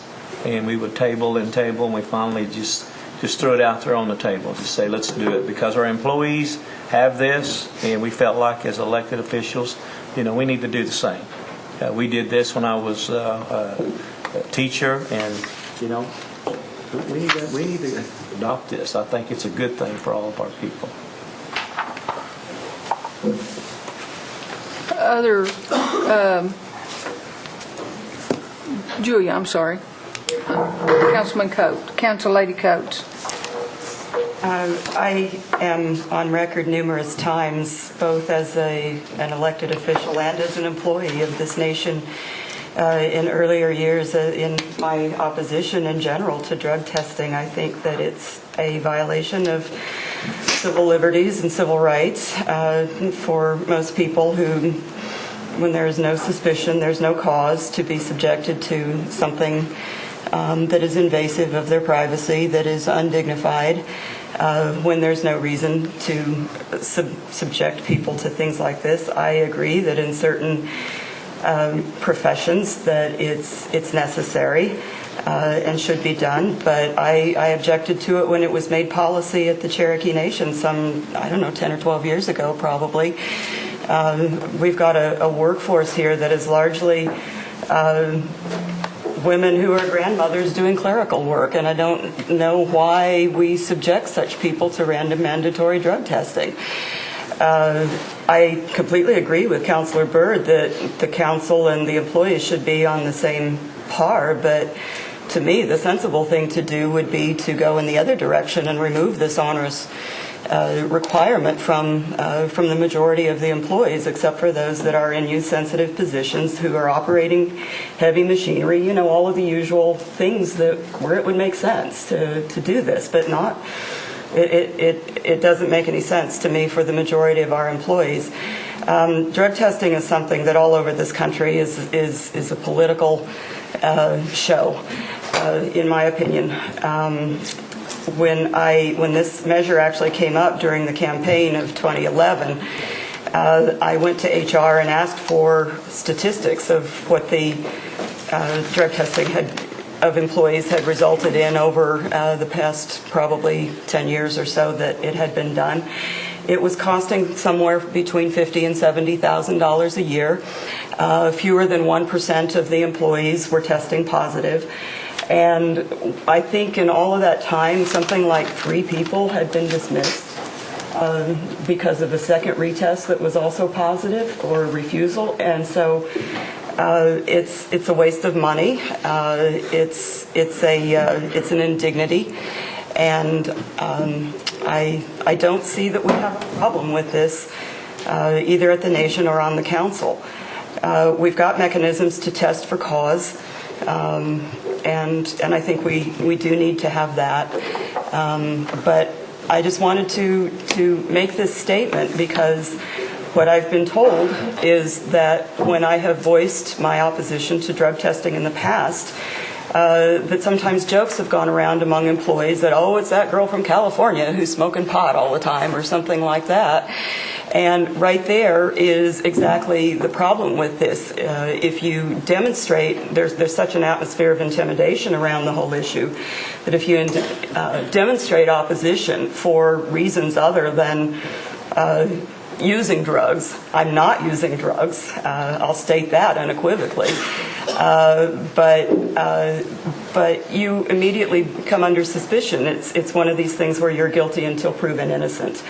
And that's not a position that we place American citizens in these days, except we seem increasingly willing to give up civil liberties and human rights, for political purposes. And in my estimation, that's a whole lot of what's going on right now. So I know this will pass. But I want to explain why I will not be voting no. It's not because that girl from California is smoking pot. It's because that girl from California has some principles that she wants to stand on here, and that's what I'm doing. So, thank you. Council Lady Fulbright. Yes, thank you. I've thought about this long and hard. I've always been against it.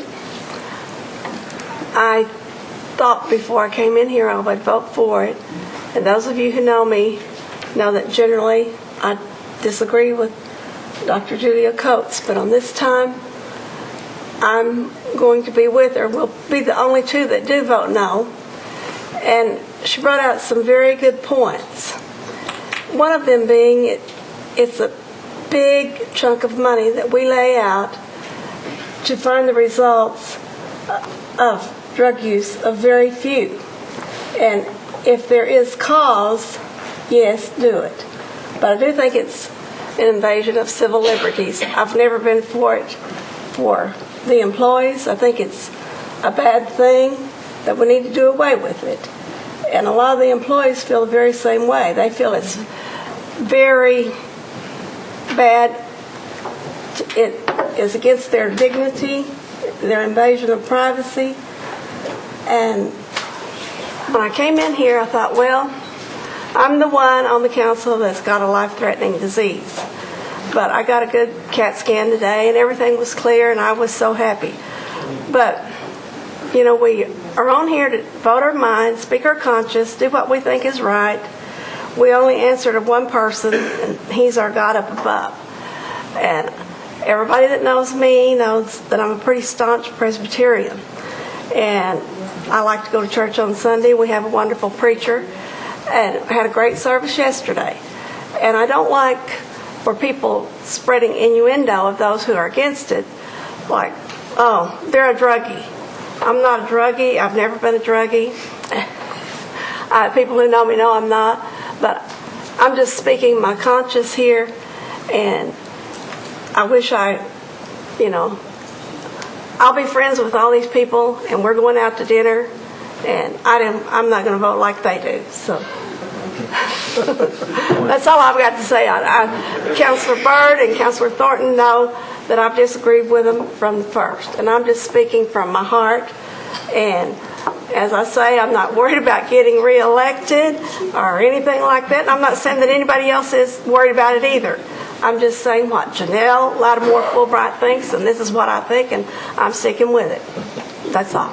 Well taken. Councilman Hoskins, you're next. Well, thank you, Madam Speaker. Madam Speaker, the two council ladies that came before me made some excellent points. The issue for any of the legislation we consider ought to be whether it's addressing a problem or trying to make something better that's not as good as it could be. I'm not sure that this legislation meets that test. I know it will be costly. I know it will cost money.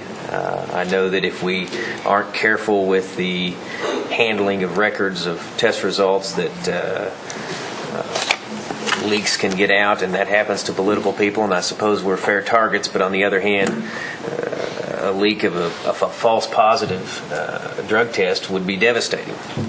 It would be the death penalty for a public servant. The people of my district will be the best judge as to whether I need to stay in office. The statutes we already have on the book and the Constitution, which says when we can be removed, will be a good judge about whether we're fit to serve in these offices. I didn't support this at committee. I opposed it during the last term, and I don't support it now. The council members who introduced this are well-intentioned. They abhor the abuse of drugs, and they want to hold us to the same standards as employees, and I respect that. I would say to the councilors, and I'll say it to myself, who are saying we shouldn't apply this to ourselves, we may want to take a hard look at what we apply to employees. Because the council members who are voting no today, and it includes myself, have the ability to introduce legislation to change the rules as it applies to employees. The question is whether we'll do it. But that's not before us tonight. Madam Speaker, this legislation before us tonight, I don't think solves a problem, because they don't think a problem exists, and I think it's an undue burden, and I think it's constitutionally suspect, and for that reason I'll be opposed to it. Thank you. Are there other questions or comments? Mr. Thornton? Yes, I respect all council people, on their opinions and how they vote. I guess I'm a little bit high on getting rid of drugs, and I know we're never going to do it. I also worked in law enforcement for about 27 years and arrested a lot of people on drugs. As far as the marijuana is illegal in the state of Oklahoma. And we need to have people realize what's going on and just exactly what's happening. I'm not saying that we need to get rid of a council person. I'm saying that if we have a council person or an employee, we need to help them. And there's some way to help them other than vote them out or fire them. And I think we should think about that while we're making these procedures up. But I highly respect you for your opinions and what you do, because I sit with you all the time, and I know just about all of you, and I know where you're at and how you're thinking. And I also know and don't believe that any of you all are using drugs. But I think, again, if we don't change the laws and make our employees don't use drugs or don't have to test drugs, then we should be the same way. We shouldn't be able to test drugs. But when we say that our employees need to, and which I do know of several employees within my district's been tested for drugs and has not passed the test. But that didn't mean that they were fired or let off. But anyway, I appreciate your respect. I'm tired of bringing this forward and tabling it, and everybody can vote their conscience and see where we are on this. Thank you.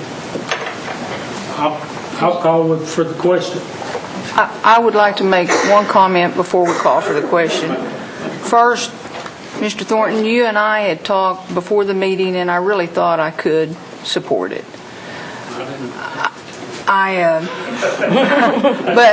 But I'm going to have to stay with my voting committee, because I really think that we should have prepared the policies to go along with this act. If we're really going to do this, then we shouldn't take a year. We shouldn't take 2 years. The policies are to be prepared within 30 days. I will not be able to support this tonight, but I don't mind being the first one to take the drug test if it passes. I've taken drug tests before for employment and for federal appointments, and I don't mind being the first one in line, but I think that we should have done a little more work on this act to get it ready for tonight.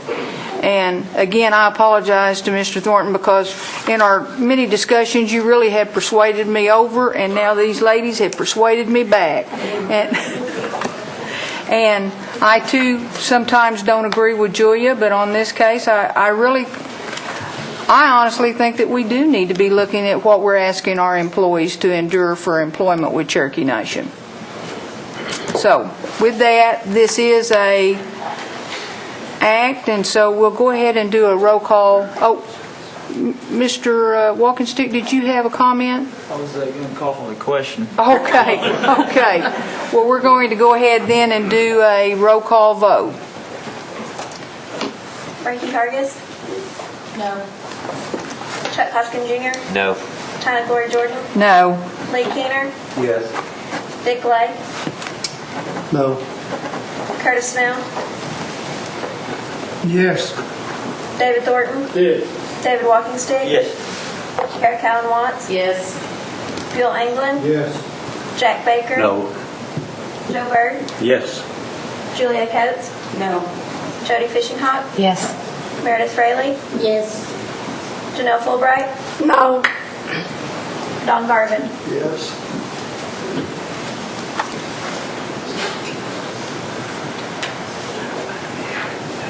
We have 10 yes and 7 no.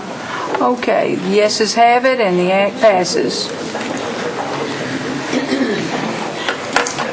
Next on our agenda is number 11. Ms. Fishenhoek, I'm going to have you take that. That's the mod 5. Is it operating or not? Operating budget. It's operating? Okay. The purpose of this amendment is to authorize and approve the use of funds and change the amounts of certain cost centers. The cumulative total of the budget is increased by $1,695,951 for a total budget authority of $536,962,832. I put that in the form of a motion. Is there a second? Let's see, this is item 11. We have a motion. Do we have a second? Okay. Mr. Thornton seconded. Do we have discussion, questions? I believe we have Ms. Horn. You may want to come down on this if there's some questions. Or do we have questions? Questions or comments? Okay, well, this is a act, so we'll go ahead and do a roll call vote on it.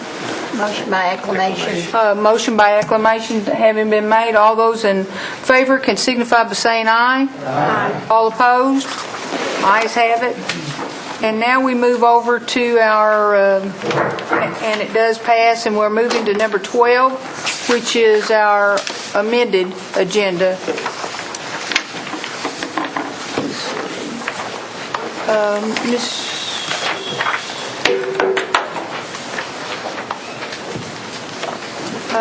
Ms. Fishenhoek, do you want to take that? This is a resolution authorizing the BIA to revise and update the Cherokee Nation's inventory of tribal transportation facilities, number 12. And I put this in a form of a motion. Second. Okay, we have a motion and second. Do we have discussion on this resolution?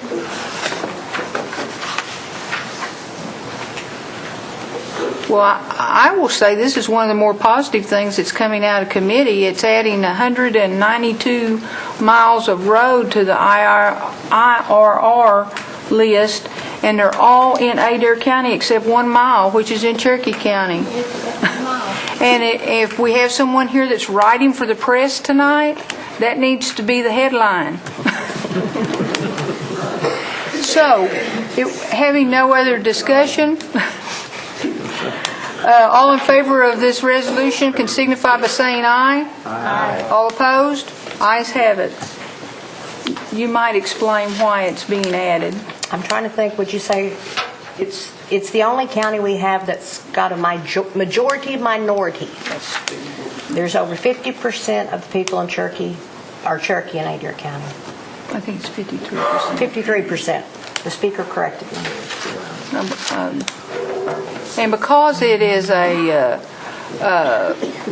has more of a minority basis of people than the majority of the rest of the state, all of its roads are eligible to be added to the IRR list. That's quite a important step for Adair County. And that 1 mile that I guess Cherokee County got. I don't think Van and Luann knew these Cherokees in Adair County. Okay, now we're going to move on to 13. Mr. Walkingstick, would you take that? This is a act relating to an amendment to the Concurrent Enrollment Scholarships Act of 2011 to revise eligibility requirements. And Speaker, this is just an act that's going to pay for our juniors that are concurrently enrolled. Right now, the Higher Regents doesn't pay for juniors' tuition, but this amendment will pay for the tuition of juniors. Second the motion. Okay, a motion and second. Discussion? Yes, Mr. Baker. Yes. As I did in committee today, it was advised to do it again tonight. The act that was passed out in committee today, I would like to ask for a friendly amendment that under Section 5, the items that are struck in Item A be restored because it refers to the map of who is eligible. And this would include the bordering counties of the Cherokee Nation as well as the Cherokee Nation. And you're offering that as a friendly? I said that. Okay. And Mr. Garvin, you were the second? Yes. You accepting that as a friendly? Okay. So we have a motion and a second. Acclamation, please. Okay.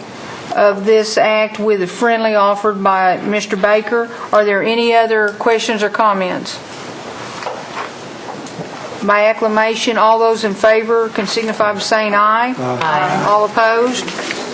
Again, a very important piece of legislation that came out of education for those that might be writing for the newspaper. Okay, next, Mr. Hoskins, I'm going to have you take that. This is the one on Mr. Oh, certainly. Madam Speaker, this is a resolution that came out of Education Committee today. This is a resolution recognizing the life and service of Secretary of State Charles L. Head. Of course, as Principal Chief mentioned, as we all know, we lost Charles Head. And this, among other things, Madam Speaker, embraces the Chief's call that on the anniversary of or on his birthday, on Charles Head's birthday, that it should be a day of service and celebration, and it embraces the cause that Secretary of State Head really worked so hard for, among other things, which is the One Fire Task Force. And with that, I'd move for its approval. Okay. We have a motion and second. Questions or comments? Okay, this is a resolution. All those in favor can signify by saying aye. Aye. All those opposed? We have one abstention by Julia. And resolution does pass. Now, number 15 on our amended agenda.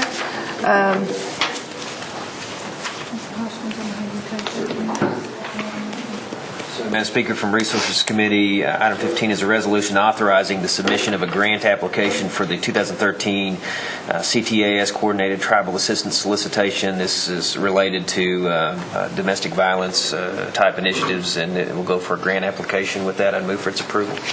Okay, is there a second? Second. We have a motion and second on this resolution, or is there discussion or questions? Let's commend Diane Barker Harold for her work, not only drafting this as she always does, but also her part in this kind of work, and she's heavily involved in that, so we appreciate that. This will allow us to apply for funding for 7 different programs. Is that right? At least, I'm trying to think, at least 6 or 7 purpose areas within the coordinated tribal assistance solicitation. And 2 of them will help support the One Fire. Okay. All right. Any other questions or comments? All those in favor can signify by saying aye. Aye. All those opposed? Resolution passes. Now we're down to number 16 on our amended list. Ms. Fishinghawk. The purpose of this amendment is to authorize and approve the use of funds changing the amounts of certain cost centers. The cumulative total of the capital budget is increased by $1,339,646 for a total capital budget authority of $107,133,950. And I put that in the form of a motion.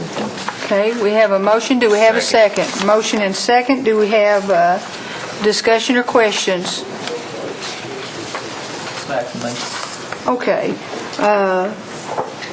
We'll do it by acclamation then. All those in favor of this act can signify by saying aye. Aye. All those opposed? Ayes have it. Okay. We're back to announcements. We'll start down on this end. Council Lady Watts, or... Yeah, I'll let her go ahead. Okay. I want to recognize, I believe, Robin Ballinger from Tulsa, still chair of Cherokee Nation Foundation Board. Thank you for being here. And we have 3 guests from Collinsville. We have the vice president of the Victory Cherokee Organization, Ed Phillips, his mom, Eileen, and we have Maggie Studi, one of our language instructors here too. Welcome. Thank you guys for being here. Thank you, Madam Speaker. Council Lady Fulbright. I want to thank the other members of the council that we can agree to disagree and still go out to lunch. Thank you. Well, especially when Walking Stick is buying lunch. Walking sticks by. Okay, other announcements? Yes, Mr. Madam Speaker, as always, Brent Taylor from C&B Board of Directors is here with his wife Janice, and we're always pleased he's here. Other announcements on this side? Yes, Frankie. Saturday from 9 to 1, there will be a work day at the Cherokee Children's Mission in Bunch, Oklahoma. We're going to be doing some yard work and we'll put it on their playground. And if anybody wants to come join us, we'd be glad to have you. And I'd like to say I'm glad to see Mr. Billy Collins. He's one of my favorite people in all the world. Okay. Other announcements? Yes, Councilman Walking Stick. The deadline for the Cobell is March 1st, so you guys haven't got your stuff in, go see Ginger. She need to contact the tribe for that and Realty. Thank you. Okay. I've got one more announcement. Yes. It's good news and bad news, but I guess the bad part of it was our head coach of the basketball team at Sallisaw, Athena McCoy, and a lot of you know her. She was an outstanding athlete. And she took her group down to Spiral last Friday night, and someone went into the dressing room, installed all of their iPads, iPhones, and everything that wasn't glued down. And if anybody would like to make a donation, this is the good part, send it to the Sallisaw Basketball Booster Club. And we're trying to raise some money to give those girls their things back and make up for. We're not up to school security yet like they are in some places, and so at Spiral everything was lost, and that was mainly Christmas presents those girls had received, and it was really heartbreaking when something like that happens. So anybody like to make a donation? Sallisaw Booster Club. Madam Speaker, I make a motion we adjourn. Yes. Second. All those in favor? Aye. Okay. Adjourn. Good.